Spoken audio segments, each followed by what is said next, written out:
Donc, bonjour à tous. Merci d'être présents à ce webinaire.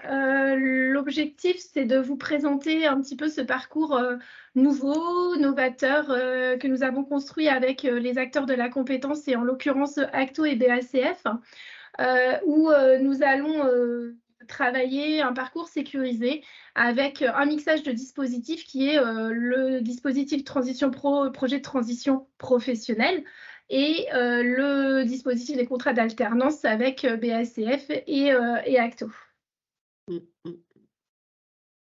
Voilà, juste me présenter, Jean-Michel Rojon, je suis vice-président du groupe régional des acteurs de la compétence et je suis gérant directeur de BACF, qui est un organisme de formation qui existe depuis plus de 35 ans et qui est, entre autres, spécialisé en formation de formateurs. Donc, c'est vrai que, Catherine, peut-être ? Oui, voilà, pour ma part. Bonjour à tous. Donc, Catherine Duranton, donc je suis responsable des projets pour Acto Pays de la Loire et des questions d'alternance. Voilà, et Céline Roland, donc Transition Pro Pays de la Loire, je ne me suis pas présentée tout à l'heure, mais responsable du pôle partenariat, qualité et analyse au sein de Transition Pro. Donc, au sommaire de notre rencontre, on va faire un point sur le contexte. Pourquoi ce parcours novateur formateur professionnel adulte? Ensuite, vous présenter effectivement le parcours, les conditions de réussite et puis répondre à vos différentes questions. Nous sommes partis sur un webinaire de 45 minutes maximum. L'objectif, c'est de vous faire une présentation et puis que vous puissiez nous poser vos différentes questions via le fil de conversation.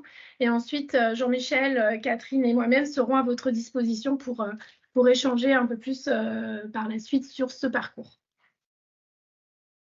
Oui, donc c'est vrai qu'on a eu plusieurs rencontres avec entre les acteurs de la compétence et Transition Pro Pays de la Loire, et donc effectivement on a choisi de construire un dispositif qui est assez innovant, hein, donc avec effectivement possibilité de faire plusieurs financements, hein, donc des financements via Transition Pro et des financements via les contrats ou de pro ou des contrats d'apprentissage via, entre autres, Acto, hein, et pour répondre, je dirais, de façon assez précise à des demandes des candidats et des entreprises de formation, hein, qui actuellement, effectivement, sont très en recherche de compétences de formateurs.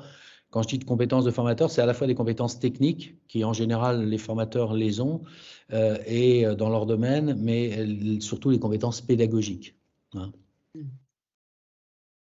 C'est ça. En parallèle, nous, au niveau de Transition Pro Pays de la Loire, nous avons fait une enquête auprès des salariés qui sont sortis de formation formateurs professionnels adultes sur 2021 et 2022. On a eu un taux de retour de 64%. Et ça revient un petit peu à ce que vous expliquez, Jean-Michel, c'est-à-dire une difficulté des organismes de formation à recruter des formateurs qualifiés sur les métiers en forte tension, surtout les métiers techniques, des besoins de formateurs dans tous les domaines, avec un turnover qui peut paraître aussi important. Et puis des salariés en fait qui ont jugé que la formation qui suivait en reconversion, puisqu'en fait souvent c'est des salariés qui sont sur un métier en reconversion, qui passent au métier de formateur adulte, où ils trouvent que la formation est très intense. Et pour le coup, ça nous a fait aussi réagir sur cette partie-là. Et puis l'insuffisance d'apport métier technique sur la partie apprentissage, développement des compétences dans l'organisme de formation. Donc voilà, sachant que ce métier de formateur est en pleine évolution, puisqu'en fait, il y a eu un nouveau référentiel sur fin avril, où il y a beaucoup plus d'heures de stage maintenant, donc avec une durée minimum d'expérience qui est actée, alors qu'auparavant, cette durée minimum n'était pas du tout actée dans les parcours Transition Pro. Donc, notre financement s'arrêtait à 30% de la durée de la formation, alors que maintenant, elle est bien au-delà. Oui, pour compléter ce que tu dis, Céline, effectivement, c'est un titre professionnel, hein, du ministère de l'Emploi, hein, c'est un titre de niveau 5, hein, qui s'appelle formateur professionnel d'adultes et qui, effectivement, depuis le 28 avril dernier, a changé, le référentiel a évolué, et donc aujourd'hui, il y a 4 CCP au lieu de 3, hein. Et donc, effectivement, on détaillera ça tout à l'heure sur les CCP qui pourront être faits pendant la période financée par Transition Pro et ceux qui seront faits pendant la période de contrat de pro, de contrat d'apprentissage. Hein. Donc, oui, vas-y. oui, non, c'est vrai que aujourd'hui, on s'aperçoit que, je veux dire, la formation en alternance dans ce domaine qui est assez peu développée hein, par les entreprises de formation, bizarrement, hein, puisque les entreprises de formation font beaucoup d'alternance, mais on s'aperçoit quand même que c'est une réussite importante de faire de l'alternance dans le domaine de la formation de formateurs. En gros, quand on fait de l'alternance, on fait une semaine dans le centre de formation ou le CFA, et on fait 3 semaines d'application de ce qu'on a vu en formation sur le terrain dans une entreprise de formation. Et c'est beaucoup plus formateur entre guillemets. Alors bien évidemment avec la possibilité d'avoir un vrai tuteur dans l'organisme de formation qui accompagne, etc. Ça, c'est chose indispensable pour la réussite d'un contrat en alternance. Hein. Je suppose, Catherine, vous n'allez pas me démentir là-dessus. Non, bien sûr. Non, c'est essentiel, oui, d'être accompagné, en tout cas, dans cette intégration par un tuteur. Donc, autre chose importante pour ce métier, et je le dis pour un certain nombre de participants à la réunion, c'est que régulièrement sur ces actions de formation, on a entre 20 et quelquefois on a dépassé les 40% de personnes en situation de handicap. Hein. Souvent, la classe d'âge est une classe d'âge qui est entre 40 et 60 ans. Hein, donc, des gens qui ont un passé professionnel important. Ça peut être des classes d'âge plus jeunes, entre guillemets, sur des métiers comme le bâtiment, par exemple, puisque c'est des gens souvent qui ont travaillé tôt, hein, à partir de 16 ans ou 17 ans, ou des métiers de l'hôtellerie-restauration. Voilà quelques petits aperçus. Ouais, c'est ça. Ce qui revient un petit peu à ce qu'on a analysé au niveau de Transition Pro Pays de la Loire, où les personnes étaient aussi dans le service à la personne et la collectivité, donc qui peuvent être en situation justement de handicap à un moment donné dans leur vie professionnelle ou d'inaptitude au poste. Et en fait, ils partent vers le métier de formateur pour justement transmettre leurs compétences vraiment techniques. Donc ça, c'est très intéressant sur ce domaine-là. La partie commerce également est représentée. Et puis, la partie construction, bâtiment et travaux publics. Donc, on est bien sur ce que dit Jean-Michel, sur des personnes. On avait 8 personnes l'année dernière qui étaient en situation d'inaptitude et handicap sur un total de 28 personnes. Donc, c'est quand même pas anodin, ces parcours-là. Et donc, ils ont toute la partie technique. Maintenant, comment ils apprennent cette partie pédagogie. Et la partie en alternance permet quand même d'être vraiment sur un fond, sur votre politique en tant qu'organisme de formation, sur vraiment le moule en fait de l'organisme de formation. Contrairement peut-être au projet de transition professionnelle seul sur ces personnes-là, dont le stage va être plutôt agrémenté avec la formation en organisme de formation, mais moins poussé par l'alternance. Donc, petite chose aussi pour tous les acteurs qui suivent ce webinaire, il est clair aussi que pour rentrer dans ce type de formation, il ne suffit pas de dire j'ai envie d'être formateur, il faut quand même que le projet professionnel soit vraiment bien bouclé, hein, parce qu'effectivement, il y a beaucoup de conseils qui, quand vous avez pas mal d'années d'expérience professionnelle dans tel domaine, on vous dit bah, faites du conseil, faites de la formation. Donc, nous, on a l'habitude de recevoir effectivement un certain nombre de candidats potentiels pour ce type de formation. Et c'est vrai qu'il y en a beaucoup où le projet, quand même, n'est pas très, très élaboré. Hein, et donc, c'est prendre un risque de faire rentrer des gens qui ont des projets qui ne sont pas assez définis, assez clairement définis, quoi. Donc, ce parcours en 12 mois, donc il se compose, comme on le disait, d'un projet de transition professionnelle qui va être à peu près sur 4 mois et demi, avec une partie sur le bloc 1 et 2, partie concevoir et préparer la formation et la partie animer la formation et évaluer les acquis des apprenants. Et puis avec quand même une partie de 210 heures de stage, dans une entreprise qui, normalement, recrutera ensuite en alternance. L'idée, c'est que la personne qui a choisi son lieu de stage, il reste pour la partie en alternance, si, bien entendu, tout se passe bien, que le stage et l'alternance soient dans la même entreprise. Donc là, il y aurait un financement via transition professionnelle, ce qui signifie, pour revenir à ce que disait Jean-Michel, un parcours qui est réfléchi avec une cohérence dans la reconversion, parce qu'on est sur des métiers, des personnes qui veulent se reconvertir à ce poste, donc éligibles au projet de transition professionnelle par rapport au CDI, au CDD, aux intermittents du spectacle et aux intérimaires. Mais là, on est là pour vous accompagner dans ce domaine-là, ainsi que les conseillers en évolution professionnelle. Sur un dossier aussi qui soit pertinent. Donc là, les conseillers en évolution professionnelle sont là également pour accompagner les salariés sur le projet, entre guillemets, et puis sur les perspectives d'emploi. Perspectives d'emploi, on sait qu'il y en a dans ce métier-là. Maintenant, l'idéal, quand le dossier sera présenté en commission, c'est déjà d'avoir le lieu de stage pour commencer la formation, puisqu'on sait que quand on commence une formation, si on doit commencer la formation et en même temps trouver le stage, c'est un peu plus difficile au niveau timing. Donc, c'est toujours bien de l'avoir avant le passage en commission, son lieu de stage, et de valider. On ne demande pas quelque chose qui soit concret, etc., mais au moins d'avoir une promesse de stage dans l'organisme de formation qui vous accueillera. Oui, c'est important ce que tu dis, Céline. C'est vrai qu'en amont de l'entrée en formation, c'est vrai qu'il faut à tout prix que les candidats aient déjà, bien évidemment, un regard sur les organismes de formation et les entreprises de formation locales et régionales, hein, mais aussi qu'ils aient peut-être soient allés un petit peu plus loin, voire des entreprises qui seraient prêtes à les prendre déjà, hein, en stage, voire aussi sans doute après d'être intéressés par les prendre en contrat en alternance, hein, bien évidemment.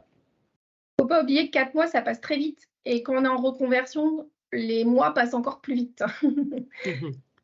Oui, parce que c'est un gros, enfin c'est beaucoup de travail, hein, puisqu'on est en reconversion, donc on change complètement. C'est des gens qui ont quand même l'habitude d'être dans des situations, enfin, ils ont de l'expérience professionnelle, se retrouver justement sur de l'apprentissage de nouvelles compétences, etc. C'est compliqué, c'est lourd, hein, donc c'est vrai que se décharger de ce, entre guillemets, de cette difficulté de trouver un stage.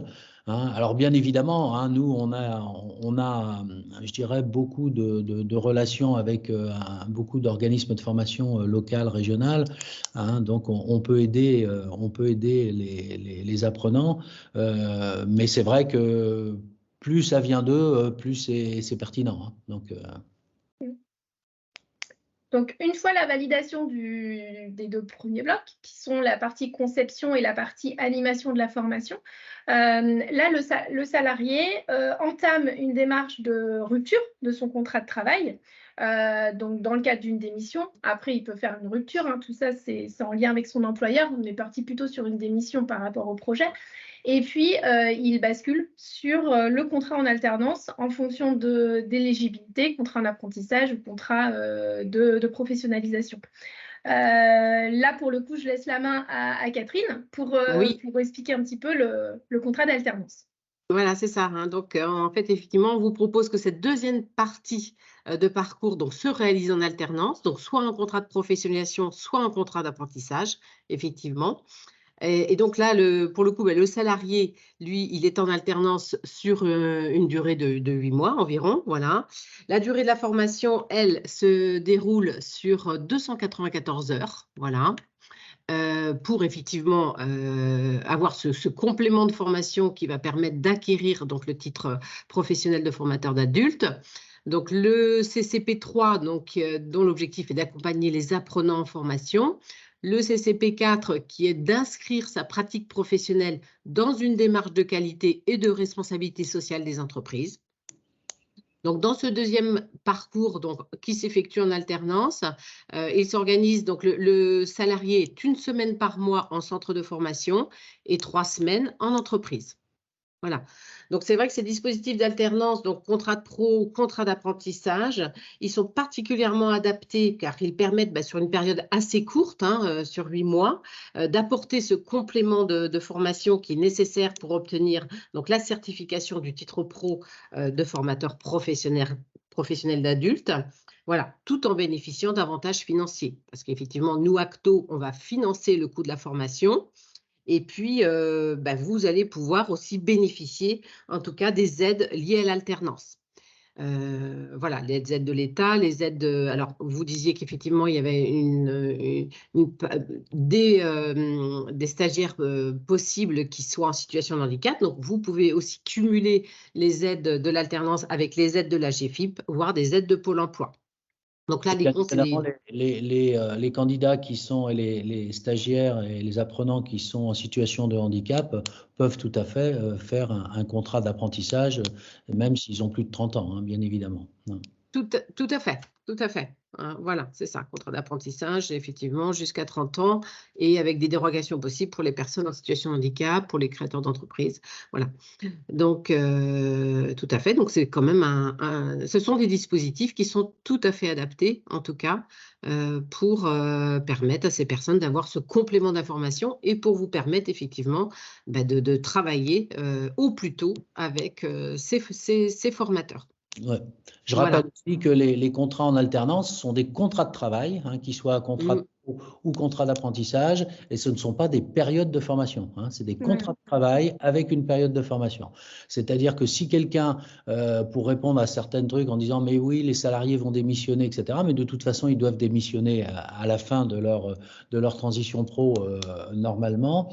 Donc là, ils auront effectivement la possibilité d'être dans un contrat de travail, donc leur démission leur permet d'avoir un contrat de travail de 8 mois qui, bien sûr, par rapport aux entreprises de formation, si elles prennent quelqu'un en alternance, c'est pour le garder, bien évidemment après, sauf s'il y a des incidents ou etc. Mais en principe, c'est un investissement, bien évidemment, pour les entreprises de formation et donc pour avoir un contrat pérenne derrière. Qui remplit les conditions. Et dans le cadre où effectivement l'organisme de formation ne renouvellerait pas un nouveau contrat après la période de 8 mois, bien évidemment les personnes qui ont démissionné auraient le droit à une indemnisation Pôle emploi. Donc tout ce parcours est complètement sécurisé. Il n'y a pas de moins de sécurisation qu'un parcours classique transition pro. On a bien fait attention à ça. Ouais, c'est important, c'est clair, c'est important de le préciser. La première partie, c'est bien sûr le projet de transition professionnelle. Vous restez salarié de votre entreprise initiale ou si vous êtes en CDD, on vous rémunère directement transition pro. Vous bénéficiez, votre formation, en fin de compte, comme il y a une mixité de parcours, vous bénéficiez de points de priorité, les salariés bénéficieront, de points de priorité complémentaires au dossier lors du passage en commission. Il y aura un cofinancement également de la GFIP si les salariés sont travailleurs handicapés et voire en risque d'inaptitude. Et puis le financement, la partie coût pédagogique de la première partie projet de transition professionnelle est remboursée entre guillemets par Transition Pro et votre employeur continue d'être rémunéré. On rembourse votre employeur et vous continuez d'être rémunéré par votre employeur actuel. Donc voilà, donc tout ça c'est clair, c'est sécurisé et après on passe sur la partie alternance comme disait Jean-Michel. C'est ça. Et avec un titre à la fin et une période de formation complète et surtout en entreprise. Oui, donc à la fin de ce parcours, les formateurs sont normalement totalement opérationnels. C'est ça. Donc, on est sur un parcours gagnant-gagnant. Pour le candidat lui-même, c'est commencer sa reconversion professionnelle par une formation à temps plein via le projet de transition professionnelle où on a la partie entre guillemets, Jean-Michel n'aime pas ça, mais théorique, et après la partie stage en organisme de formation. L'objectif également, c'est de passer en alternance pour découvrir l'environnement de travail et développer là ses compétences pendant le stage, et puis d'être sur une continuité de parcours par un contrat de travail dans le cadre de la professionnalisation. Donc aujourd'hui, on est parti sur une expérimentation, c'est ça, de minimum 8 personnes, 8 candidats en sourcing. Bien sûr, c'est un minimum. où là, c'est clair que l'ensemble des acteurs est impliqué, hein, Transition Pro, BACF, Acto, les organismes de formation, les conseillers en évolution professionnelle, les assistantes sociales, la GFIP, tous les acteurs vont être impliqués dans ce parcours combiné. Oui, une chose on a fait aussi effectivement avec ce dispositif et aussi avec tout ce qui est formation de formateurs en alternance, une enquête auprès d'un certain nombre d'organismes de formation, hein, régionaux sur bien évidemment les personnes qui s'inscrivent dans ce dispositif. Comme je vous ai dit au début, sont souvent des gens qui ont une grosse expérience professionnelle, donc avec un salaire qui est aussi proportionnel par rapport à cette expérience. Et donc, les organismes de formation sont très conscients que prendre des gens en contrat de pro ou en contrat d'apprentissage, ce n'est pas des gens qui vont être pris avec un tout petit peu au-dessus du SMIC, etc. Donc là, la négociation, elle se fait. Alors, pourquoi ça? Tout simplement parce que aussi, comme beaucoup d'entreprises aujourd'hui, on a du mal à trouver des compétences et donc les compétences, elles se payent. Donc, il est clair que les salaires en contrat de pro, en contrat d'apprentissage les organismes de formation sont bien conscients qu'il ne faut pas proposer des salaires très très bas. C'est ça. Donc, lorsqu'on est en alternance, c'est vraiment une chance, en tout cas, d'aller chercher un complément de formation avant tout, voilà, pour le métier visé. Et après, effectivement, les conditions de rémunération sont à échanger avec l'organisme de formation.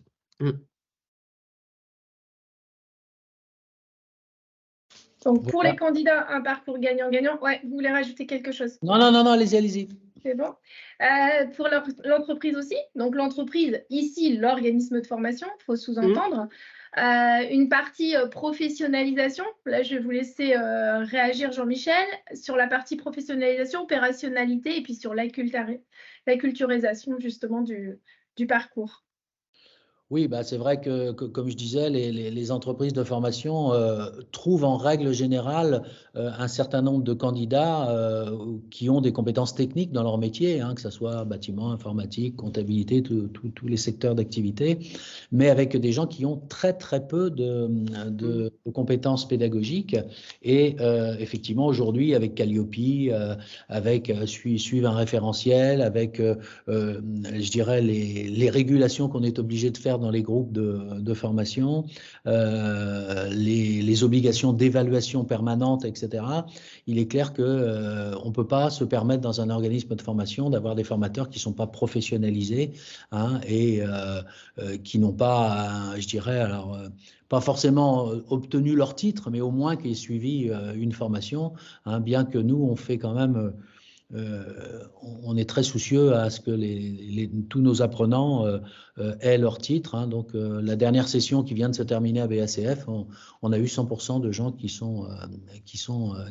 ont eu leur titre, donc sur 16 personnes. Donc, et ce qui est important aussi pour nous, c'est effectivement, c'est que ce ne soit pas des personnes qui rentrent dans l'entreprise, même déjà après le parcours Transition Pro, c'est des gens qui seront déjà très opérationnels dans l'entreprise de formation. Donc, et donc, c'est vrai que dès le début sur le parcours, etc., notamment sur le parcours entreprise de 210 heures, sur le parcours Transition Pro, là aussi, il faut dans l'entreprise de formation qu'il y ait un tuteur, un vrai tuteur, qui puisse évaluer effectivement les acquis sur le terrain. C'est ça. Et même si on est en contrat d'alternance, j'ai envie de compléter en disant qu'effectivement, soit on peut intégrer en CDD, voilà, ou soit ça peut être aussi un CDI. Bien sûr. Donc, les conditions de réussite de ce parcours et puis les prérequis administratifs, si on veut également. Donc, c'est déjà d'une part satisfaire aux critères de financement du projet de transition professionnelle. Donc là, comme on se le disait, être éligible, donc déjà salarié du secteur privé, puis être éligible en tant que personne déjà en CDI, en CDD, intérimaire ou intermittent du spectacle. Donc là, on est là pour vous accompagner sur cette partie-là. apporter un projet de reconversion qui est déjà construit, cohérent, pertinent et qui garantit l'employabilité, comme on disait tout à l'heure, avoir déjà trouvé son stage, avoir un parcours qui est construit avec les conseillers en évolution professionnelle, être en capacité déjà d'avoir trouvé son entreprise et puis surtout quand même être prêt à démissionner à l'issue de la phase 1 pour prétendre au contrat d'alternance parce que déjà si d'une part on n'est pas prêt à démissionner à l'issue du deuxième bloc, eh bien la condition de réussite elle s'amenuise quand même fortement. Et puis, en second lieu, satisfaire aux conditions du contrat d'alternance avec le contrat d'apprentissage, les différents publics que vous rappeliez tout à l'heure, Catherine, et puis les contrats de professionnalisation. Voilà, contrat de professionnalisation pour toute personne, quel que soit son âge, finalement. C'est ça. Ce qu'il faut retenir. Oui, c'est ça. Il faut juste être demandeur d'emploi, mais logiquement, si vous avez démissionné, vous devenez demandeur d'emploi. Donc, en clair, vous êtes éligible. Voilà, c'est ça. Voilà, je n'ai pas eu de questions. Il n'y a pas du tout de questions pendant le fil de nos discussions. Donc, on a peut-être été soit très clair, on va espérer. Donc, si vous avez des questions, n'hésitez pas à les notifier sur le fil de discussion. Vous avez conversation en haut à gauche vous concernant. Et puis, sinon, effectivement, nous, on reste à votre disposition. Je vous mets nos coordonnées. Je n'ai pas mis celle de Catherine. Pour le coup, Jean-Michel fera le relais sur la partie financement. Et puis, les organismes de formation pourront également, de toute façon, vous appeler Catherine par rapport à leur projet s'ils veulent recruter un alternant. Donc, vous avez notre adresse mail, notre numéro de téléphone si vous avez besoin. Alors, une question qui arrive. Bonjour, nous devons être en CDI ou CDD pour accéder à Transition Pro. Les deux. Les deux sont accessibles. Après, il y a des critères d'ancienneté. Si vous êtes en CDI, il faut au minimum 2 ans d'activité professionnelle en tant que salarié du privé. Et si vous êtes en CDD, il faut au minimum 4 mois dans les 12 derniers mois de CDD et en tout 2 ans d'activité aussi professionnelle. Donc là, je vous mettrai le lien de Transition Pro qui renvoie justement vers les critères d'éligibilité par rapport à tout ça, mais vous avez tout sur notre site internet. Le référentiel du titre, une question, donc c'est un titre de niveau 5 pour le coup. Bac plus 2, oui, tout à fait. Voilà. Et on est sur le titre formateur professionnel adulte. J'avais le code RNCP, mais je ne l'ai plus là. Ministère de l'Emploi, alors ouais, je l'avais enlevé, je vais vous le retrouver. Je ne l'ai plus en tête. Ouais. C'est un 40, un 30 quelque chose. Ouais, 37 275, le RNCP. Pareil, je vous le mets dans le fil d'actu. Je vous mets le lien vers le référentiel. Tac, tac. Là, le référentiel. Et puis, une question de Mme Mignot. Bonjour, avez-vous des candidats à nous proposer pour intégrer la formation? Eh bien, on est en sourcing, justement. On a quelques candidats qui se sont présentés donc auprès de BACF et auprès de Transition Pro pour l'instant, mais voilà, on est en train de travailler avec eux. Pour l'instant, on n'a pas de candidat, mais ça va justement, l'objectif aussi de cette réunion, c'était de vous présenter ce parcours pour que vous puissiez, vous, en tant que conseiller en évolution professionnelle et partenaire, le relayer. Et si vous avez des candidats en tant qu'organisme de formation qui souhaitent faire un contrat d'alternance, n'hésitez pas non plus à revenir vers Jean-Michel ou moi-même pour travailler sur ce parcours. Je vous mets également le lien. Oui, parce qu'on peut tout à fait avoir, nous, au sein des candidats qui sont positionnés et qui sont en recherche d'entreprise, par exemple. Et donc, effectivement, si on a des entreprises de formation, des organismes de formation qui sont intéressés par des compétences, il faut qu'ils nous le signalent le plus vite possible, parce que c'est vrai on peut avoir des candidats qui sont, dans certains secteurs, qui sont potentiellement éligibles à la demande, à la proposition de certains organismes. Après, on avait une question. Est-ce qu'un candidat qui n'a pas les conditions pour le PTP peut suivre le parcours en financement lui-même? Ouais, si je peux me permettre, Céline, je dirais que c'est quand même dommage, voilà, puisqu'il y a quand même des dispositifs à disposition des organismes de formation pour recruter. Alors, si le PTP, c'est vraiment pas possible, en fait, il y a aussi la solution de l'alternance qu'il faut étudier. Voilà. Et là, effectivement, il y a une Oui, à ce dizaine de moment-là, nous, on conseillers. dirige vers Voilà. l'alternance. Hein, Voilà. on a une Mm. formation d'alternance qui démarrera en septembre aussi. Donc, à ce moment-là, Mm. c'est mieux de le diriger là-dessus plutôt qu'il y ait un financement. Voilà, c'est bien d'être accompagné dans tous les cas. C'est ça. C'est ça. Financer lui-même, ça veut dire qu'il n'est pas payé, il n'a pas de rémunération, il doit payer ses coûts pédagogiques. On est, entre guillemets, on n'est pas dans la sécurisation des parcours pour nous. Je vous ai mis le lien vers notre site internet sur les conditions d'éligibilité également dans le fil de conversation, donc le code RNCP lié. Est-ce que j'ai raté des questions? En tant que CFA multi-activité, nous sommes intéressés par différents profils. Alors, c'est le CFA ECML. Donc, très bien. Donc, n'hésitez pas à nous recontacter pour le coup si vous voulez plus d'informations. Ceux qui sont très intéressés par ce profil-là, n'hésitez pas. Hein, je vous dis les coordonnées. Envoyez-nous une proposition, enfin avec un certain nombre de profils que vous recherchez, et puis C'est ça. C'est ça, parce qu'après, dans quel domaine, etc., il va falloir effectivement cibler les domaines. Le support sera envoyé à tous les inscrits pour information. La réunion étant enregistrée, enfin ce webinaire étant enregistré, il sera aussi disponible en replay. Et puis le support aussi disponible, on va le mettre à disposition sur les réseaux sociaux. Voilà, je n'ai plus de questions. On est à 11h37, on a tenu le timing, c'est nickel. Est-ce que vous avez des choses à rajouter, Catherine ou Jean-Michel?